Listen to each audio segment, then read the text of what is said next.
Hello. आज के video lecture में सभी का स्वागत है। जैसा कि हम लोग बात कर रहे थे यूनिट एंड मेजरमेंट के बारे में, यूनिट एंड मेजरमेंट दूसरे चैप्टर को हम लोग आगे लेकर चलते हैं। इसमें हम लोगों ने भौतिक राशि क्या होती है, भौतिक राशि के विषय में पढ़ा है अपने फर्स्ट लेक्चर में। भौतिक राशियों के मापन की आवश्यकता क्यों हुई, भौतिक राशियों को मापने में किन किन चीजों की आवश्यकता होती है, मात्रक और आंकिक मान की आवश्यकता होती है, इसके विषय में चर्चा की गई। और फिर मात्रक क्या है, आंकिक मान क्या है, इनके विषय में चर्चा हुई।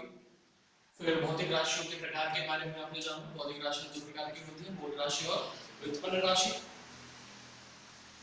कितनी मूल राशि है? 7 मूल राशि है। इनके अलावा 2 और पूरक मूल राशि है। लंबाई, द्रव्यमान, समय, ताप, धारा, तीव्रता, पदार्थ की मात्रा, ये 7 मूल राशियां हैं भौतिक विज्ञान को पढ़ने के लिए विस्तार से। इन्हीं 7 मूल राशि की सहायता से और भी मूल राशि और भी व्युत्पन्न और भी राशियों को बनाया गया, जिन्हें व्युत्पन्न राशि कहते हैं। 2 पूरक मूल राशियां हैं, कोण और घनकोण। इतनी सारी जानकारियां हम लोगों ने अपने पहले लेक्चर में कवर करी है इस चैप्टर में। और अब हम आगे चल रहे हैं। आपने यहाँ पर पढ़ा है मात्रकों की प्रणाली के विषय में। मात्रकों को मापने की 4 प्रणाली है, MKS system, CGS system, FPS system और एसआई सिस्टम।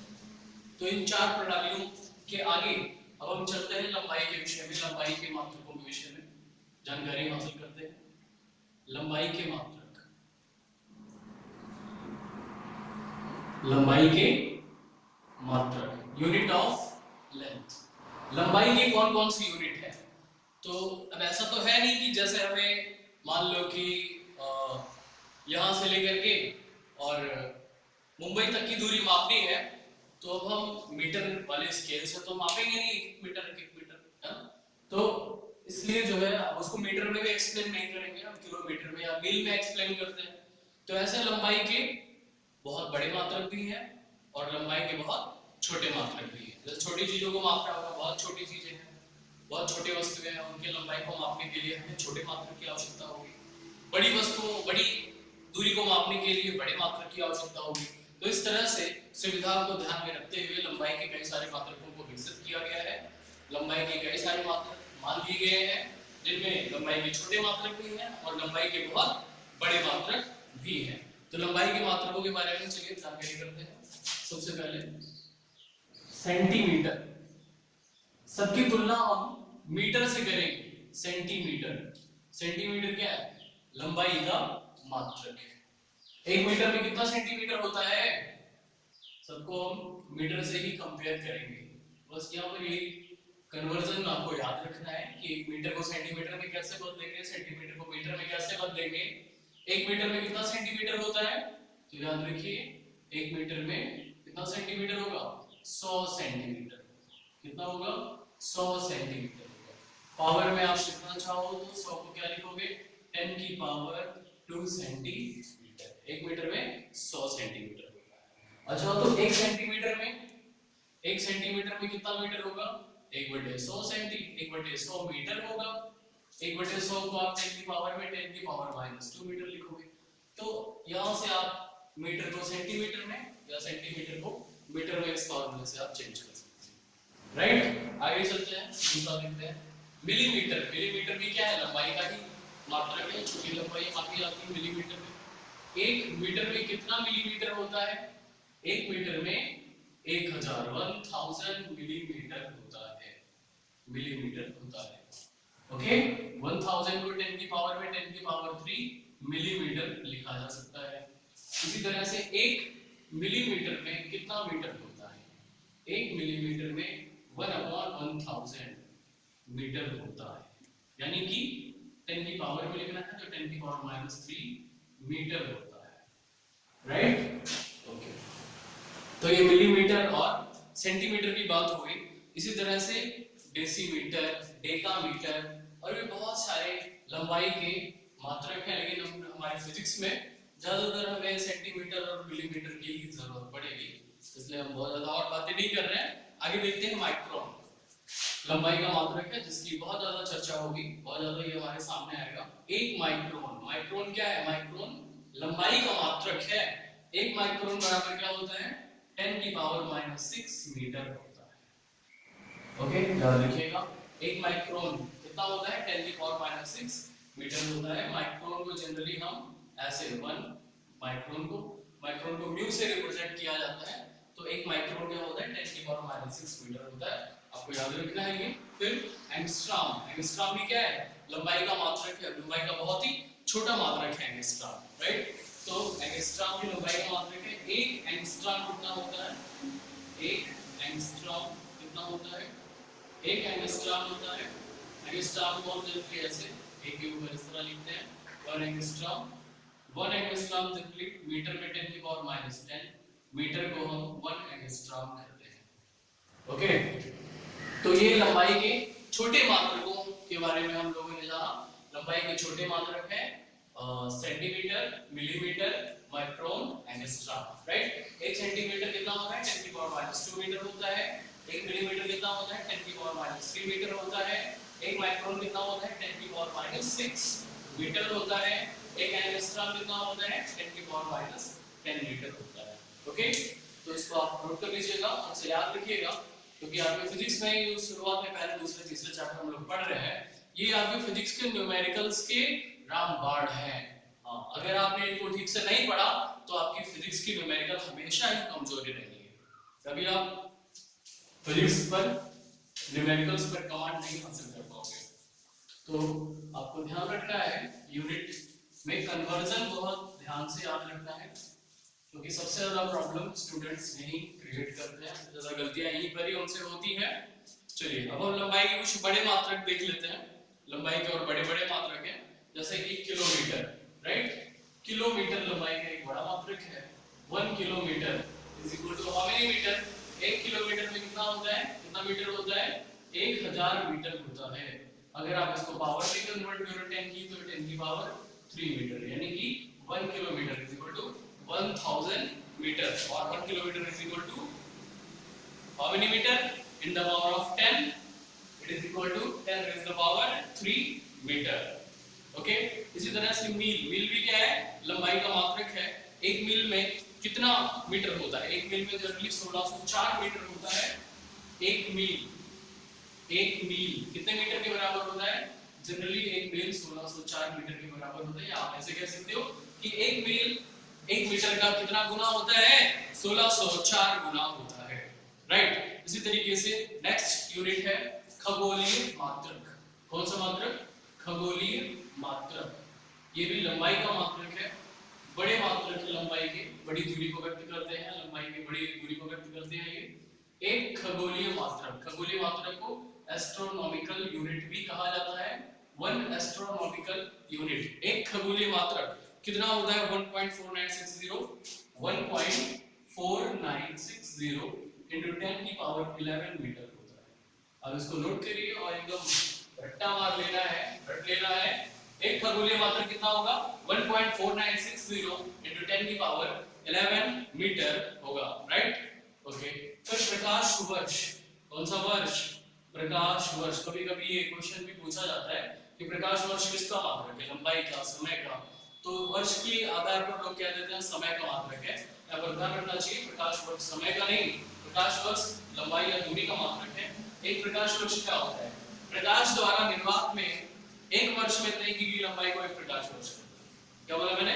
प्रकाश द्वारा निर्वात में एक वर्ष में तय की गई लंबाई को एक प्रकाश वर्ष कहते हैं। मतलब प्रकाश 365 दिन में निर्वात में जितनी दूरी तय कर लेगी, कितनी स्पीड से? 3 into 10 की पावर 8 मीटर पर सेकंड की स्पीड से निर्वात में प्रकाश एक वर्ष में, निर्वात में प्रकाश एक वर्ष में जितनी दूरी तय कर ले उसको हम एक प्रकाश वर्ष कहते हैं, राइट? और एक प्रकाश वर्ष जनरली 9.46 into 10 की पावर 15 मीटर के बराबर होता है।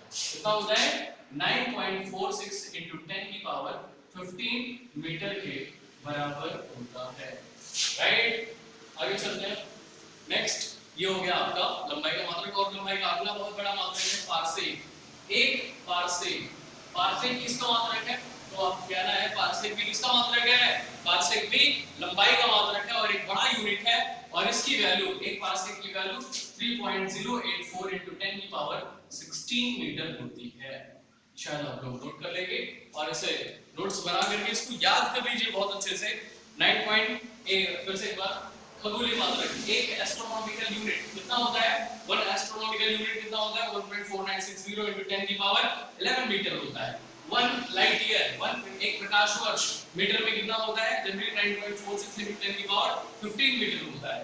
एक पार्सेक लंबाई का बहुत ही बड़ा यूनिट है और कितनी बड़ी लंबाई को रिप्रेजेंट करता है? एक पार्सेक में कितना मीटर होता है? 3.084 × 10 की पावर 16 मीटर होता है। राइट? तो ये सभी लंबाई के बड़े-बड़े मात्रक हैं।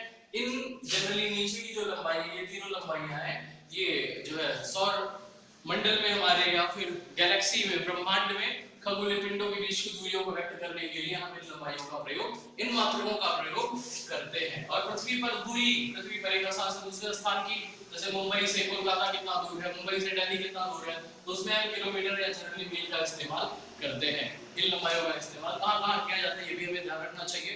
इसके नीचे, इसके पीछे आपने मीटर पढ़ा, तो मीटर में हम लोग अपने घरों में, घर बनाने में या फिर जो सड़क बनाने में इत्यादि स्थानों पर हम मीटर मात्रक का प्रयोग कर लेते हैं। और छोटे जो मात्रक है उनसे मिलीमीटर, सेंटीमीटर, एटॉमिक साइज में या फिर किसी छोटे से पदार्थ के निर्माण में, छोटी वस्तुओं, खिलौनों के निर्माण में सेंटीमीटर या मिलीमीटर मात्रक का प्रयोग कर लेते हैं। या अब जो आपका एंगस्ट्रॉम है, माइक्रोन है, इनका उपयोग एटॉमिक साइज को मेजर करने में किया जाता है। बहुत छोटे पार्टिकल की साइज को मेजर करने में, उनकी लंबाई को, उनके रेडियस को, उनके डायमीटर को मेजर करने के लिए इन छोटे यूनिट को हम यूज करते हैं। राइट? तो ये हमारे लंबाई के मात्रक थे। शायद आप इसको नोट कर लेंगे और याद कर लेंगे, क्योंकि ये सभी बहुत ही यूजफुल यूनिट्स हैं जिनसे आप कन्वर्जन सीखेंगे कि एक यूनिट को दूसरे यूनिट में कैसे कन्वर्ट किया जा सकता है। ओके, तो आगे चलते हैं हम लोग अब द्रव्यमान के मात्रकों की ओर। Unit of mass, unit of mass, द्रव्यमान के मात्रक। अब यहाँ फिर से हम लोग द्रव्यमान के छोटे मात्रक और द्रव्यमान के बड़े मात्रक दोनों देखेंगे। द्रव्यमान के छोटे मात्रकों में सबसे पहले तो ग्राम की बारी आती है। भाई साहब, ग्राम क्या है? अपने आप में द्रव्यमान का एक बहुत ही छोटा सा यूनिट है।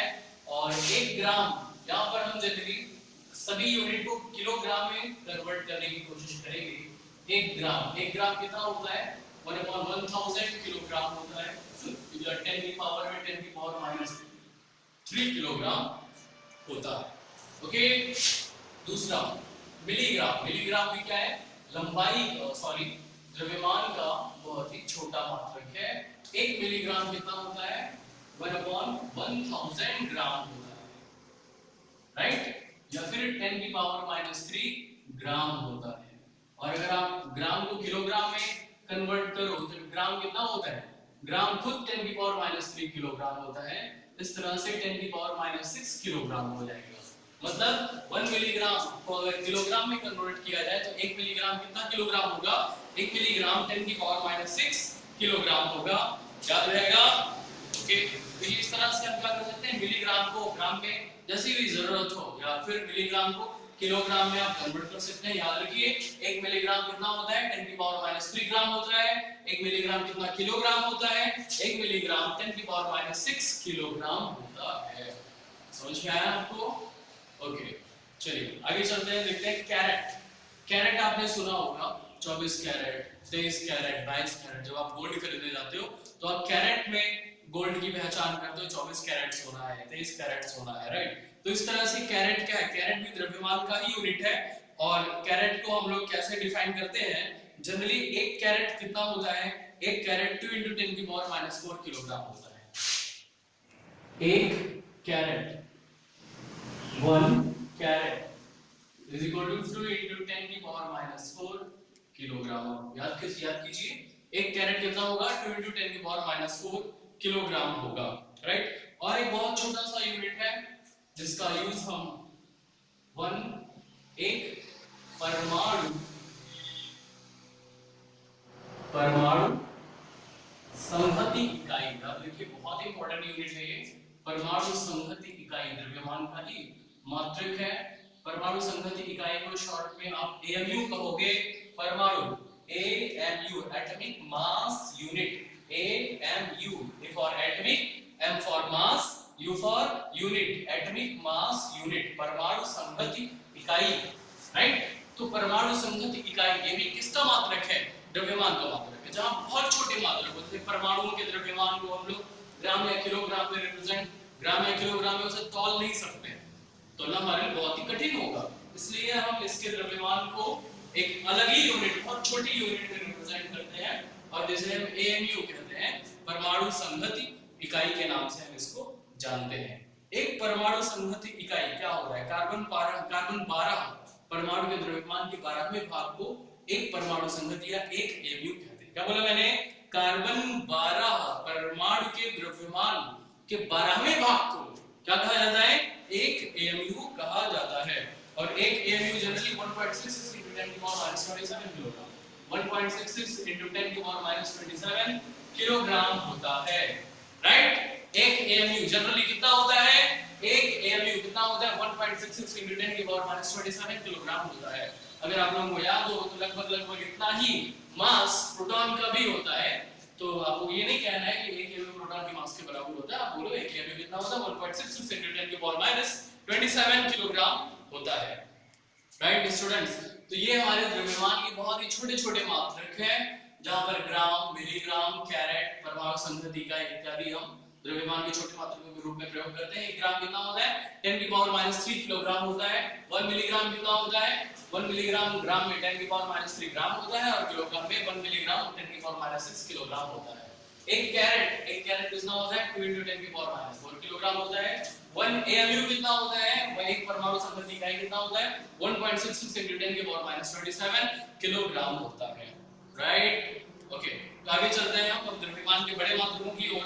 द्रव्यमान के बड़े मात्रकों में सबसे पहले हम लोग देख रहे हैं क्विंटल। एक क्विंटल में कितना किलोग्राम होता है?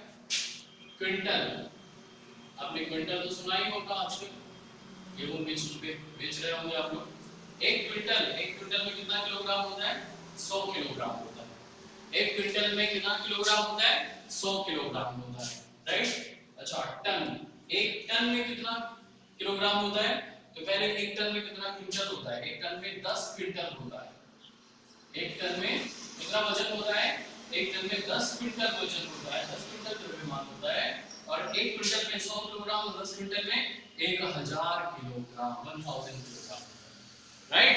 तो एक टन में कितना होगा? 1000 किलोग्राम होगा। फिर इसी तरीके से अब इसको टन भी कह सकते हो और इसको आप मीट्रिक टन भी कह सकते हो। फिर चंद्रशेखर सीमा, ये भी द्रव्यमान का यूनिट है। चंद्रशेखर सीमा ये क्या है? द्रव्यमान का यूनिट है। चंद्रशेखर सीमा सूर्य के द्रव्यमान के 1.44 गुना द्रव्यमान के लगभग बराबर होता है। यानी कि जो चंद्रशेखर सीमा है, चंद्रशेखर लिमिट, ये भी द्रव्यमान का मात्रक है। और ये कितने द्रव्यमान को रिप्रेजेंट करता है? सूर्य के द्रव्यमान के 1.44।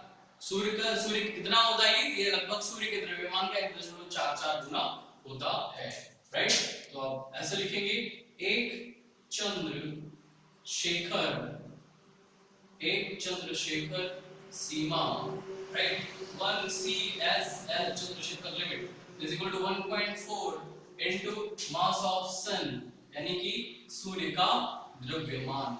तो एक चंद्रशेखर सीमा कितनी होती है? एक चंद्रशेखर सीमा 1.4 इनटू सन ऑफ मास के बराबर होती है, यानी कि सूर्य के द्रव्यमान का 1.4 गुना एक चंद्रशेखर सीमा होता है। तो इस तरह से द्रव्यमान की मात्रक थे। आप इसे पॉज करके वीडियो को नोट कर लेंगे और याद कर लेंगे। मैं बार-बार बोल रहा हूं, ये सब इंपॉर्टेंट फॉर्मूले हैं। किसके लिए? न्यूमेरिकल के लिए। जिसको फिजिक्स में न्यूमेरिकल नहीं आते उसको फिजिक्स कभी नहीं आएगी। फिजिक्स में वो कभी भी अच्छा स्कोर नहीं कर पाएगा जो फिजिक्स में न्यूमेरिकल नहीं लगा पाएगा। तो आप लोग इसे ध्यान से याद करिएगा और हमेशा के लिए याद करिएगा। ऐसे नहीं याद करना कि याद किया और फिर कुछ दिन बाद भूल गए। इसको ऐसे पर डे रिवाइज करो, पर डे याद करो, नहीं तो भूल जाएगा, राइट। तो हमने लंबाई की मात्रकों को देख लिया, हमने द्रव्यमान के मात्रकों को देख लिया। अब हम चलते हैं समय के मात्रकों की ओर। समय के मात्रकों में unit of time, okay. Unit of time, time क्या होता है भाई? टाइम क्या होता है? टाइम वही टाइम है जो क्लास में 40 मिनट आप किसी तरह से मजबूरी में बिताते हो। आज सर जी नहीं आए होते तो बड़ा मजा आ जाता है नहीं, क्लास में 40 मिनट एंजॉय कर लेते। वही टाइम जो आप वेस्ट कर देते हो, बिता देते हो इधर उधर के कामों में, उसी को टाइम कहते हैं। आप उसी को अच्छी जगह लगाइए तो उस टाइम की कीमत एक समय आएगा कि आपको सक्सेस में कन्वर्ट होते हुए दिखाई देगी, आपकी सफलता में कन्वर्ट हो जाएगी और पूरे जीवन आपका टाइम एंजॉय में बीतेगा। वो 40 मिनट बहुत इंपॉर्टेंट होते हैं। आजकल आप लोग लॉकडाउन में घर पर जो टाइम वेस्ट कर रहे हैं और चीजों में, अगर आप वो टाइम अपनी पढ़ाई में वेस्ट करेंगे तो ये आपकी पूंजी है, समय आपकी पूंजी है। अगर आप इसका इन्वेस्ट सही जगह कर दोगे, पढ़ाई में कर दोगे, तो इसका प्रॉफिट आपको आने वाले टाइम में दिखाई देगा। आने वाले समय में पता चलेगा किसने अपना लॉकडाउन का टाइम पढ़ाई में इन्वेस्ट किया था और किसने नहीं किया था। बहुत ही आराम से पता चलने वाला है आने वाले टाइम में। पढ़ना तो है ही, कहाँ जाएंगे हम लोग बिना पढ़े? जिंदगी वैसे भी नहीं बीतने वाली नहीं है, तो पढ़ना तो है ही। लॉकडाउन के बाद पढ़ना है, लेकिन अभी भी आपके पास पढ़ने का सुनहरा मौका है, बहुत सारा समय आपको मिला हुआ है पढ़ने के लिए। इसलिए सेल्फ स्टडी ज्यादा से ज्यादा करिए और अच्छे से पढ़ाई करिए, कुछ अच्छा करके दिखाइए, बेटर करके दिखाइए। अपने आप को ये सोच कर रखिए कि आपका, अगर आज आप पिछले सेशन में आप कहीं अच्छी जगह थे, तो आपको डिफीट करने के लिए कोई ना कोई तैयारी कर रहा होगा कि इस बार मुझे उनको डिफीट करना है और उनसे आगे जाना है। इसलिए आप अपने समय को वेस्ट मत करिए और अपनी तैयारी को और भी अच्छा रूप प्रदान करने की कोशिश कीजिए। चलिए देखते हैं आगे समय के मात्रकों के विषय में। समय के छोटे मात्रक, समय के बड़े मात्रक। मिली सेकेंड, कौन सा सेकेंड? मिली सेकेंड। ये कौन सा सेकेंड है यार? मिली सेकेंड। अच्छा, वो मिली सेकेंड। ध्यान रहे, कहीं भी अगर मिली लग गया है, कहीं भी किसी भी यूनिट में अगर मिली लगा हुआ है और मिली को तुम रिमूव करना चाहते हो, हटाना चाहते हो, तो तुमको क्या करना चाहिए? मिली की जगह पे 10 की पावर -3 को ले आओ। क्या ले आओ? 10 की पावर -3 को ले आओ। 1 मिली सेकंड इज इक्वल टू 10 की पावर -3 सेकंड। यानी कि यार जो मिली सेकंड है ना, वो सेकंड का क्या है? 1000वां भाग है। कौन सा भाग है? 1000वां भाग है। जब 1 सेकंड के 1000 टुकड़े किए जाएं, तो जो एक टुकड़ा है वो क्या होगा? वो 1 मिली सेकंड होगा। बात समझ में है क्या? अगर 1 सेकंड के 1000 टुकड़े किए जाएं, तो जो एक टुकड़ा होगा उसको क्या बोलेंगे? हर टुकड़ा वहां पर क्या होगा? मिली सेकंड होगा। यानी कि 1 मिली सेकंड क्या होता है? 1 सेकंड का 1000वां भाग होता है। यानी कि 1 मिली सेकंड क्या होगा? 10 की पावर -3 सेकंड होगा। क्लियर? ओके, आइए नेक्स्ट, माइक्रो सेकंड। दूसरा यूनिट है अपना माइक्रो सेकंड। जैसे आपने माइक्रो देखा, लंबाई का मात्रक होता है, और micro second, micro second, 1 micro second, कहीं भी माइक्रो वाला है उसको हटाना है तो 10 की पावर -6 को मल्टीप्लाई करो। 1 microsecond is equal to कितना? 10 की power -6 second. Okay, yes, 1 microsecond is equal to 10 की पावर -6, 10 की पावर -6 सेकंड, राइट? इसी तरीके से nanosecond, 1 nanosecond, 1 nanosecond is equal to nanosecond. Nanosecond 10 की power -9, 10 की power -9 second, right? इसी तरीके से picosecond, 1 picosecond, 1 picosecond is equal to 10 की पावर -12, 10 की पावर -12 सेकंड होता है। शायद आप लोग याद रखे होंगे। 1 शेक है, 1 शेक इज इक्वल टू 10 की power -8 second. 1 shake is equal to 10 की पावर -8 सेकंड। अब कुछ बजे क्या करेंगे कि 1 शेक इज इक्वल टू 10 की पावर -8। देखो आप लोग यूनिट का बहुत ध्यान रखना। 1 शेक टाइम का यूनिट है भाई, तो इसको किसमें आप कन्वर्ट कर रहे हो? सेकंड में। सेकंड लिखो, मीटर नहीं लिख देना। टाइम को कभी मीटर में नहीं रिप्रेजेंट करते हैं, कुछ लोग गलती करते हैं। कुछ भी यूनिट लिख देंगे, जो मन करे वो यूनिट लिख देंगे। द्रव्यमान को माप रहे हैं, बोलेंगे कितना है चीनी? 3 मीटर चीनी है कि नहीं है? लंबाई यहां से वहां तक कितनी है? 4। पूछो यूनिट 4 क्या, 4 किलोग्राम, 4 मीटर, 4 किलोमीटर, 4 घंटा, बोलेंगे 4 किलोग्राम। ऐसे भी गधे होते हैं। फिलहाल आप लोग गधे नहीं हो जो वीडियो देख रहे हैं, जो वीडियो नहीं देख रहे होंगे वो लोग गधे होंगे, राइट। हाँ, और आगे चलते हैं। ये हमारे टाइम की कुछ छोटी छोटी यूनिट है, एक बार रिवाइज करते हैं। 1 मिली सेकंड इज इक्वल टू 10 की पावर माइनस 3 सेकंड। आप लोग भी मेरे साथ रिवाइज करें, बोलते रहे। 1 microsecond is equal to 10 की power minus 6 second. 1 nanosecond is equal to 10 की पावर माइनस 9 सेकंड।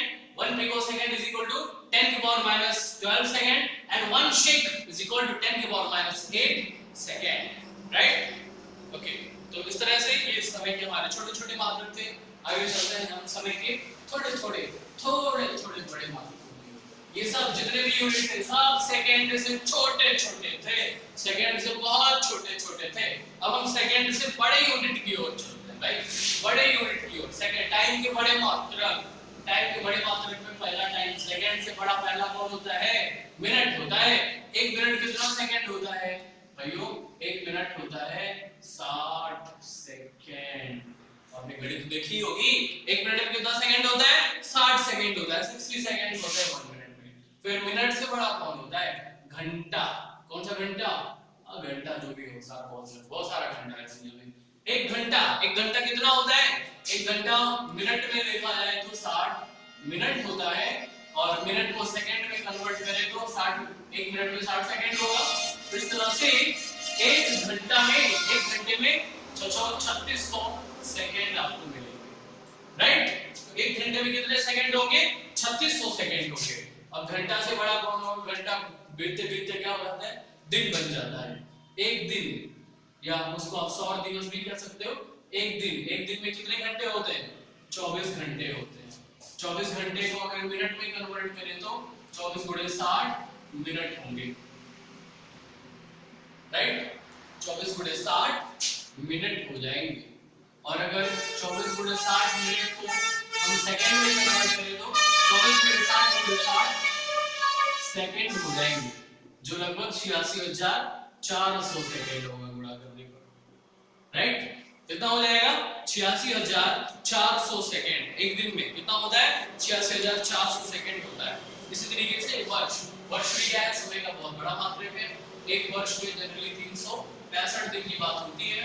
एक वर्ष में 365 दिन होते हैं, और जो लीप ईयर होता है उसमें 365 से 366 दिन होते हैं लीप ईयर में, राइट। तो एक वर्ष में 365 दिन होता है। आप इसको आपका होमवर्क है, इसको आप मिनट और सेकंड, घंटा मिनट और सेकंड में कन्वर्ट करिएगा, ओके। यस, तो ये हमारे थे कुछ यूनिट्स जहां पर हमने क्या किया है, कन्वर्जन सीखा है।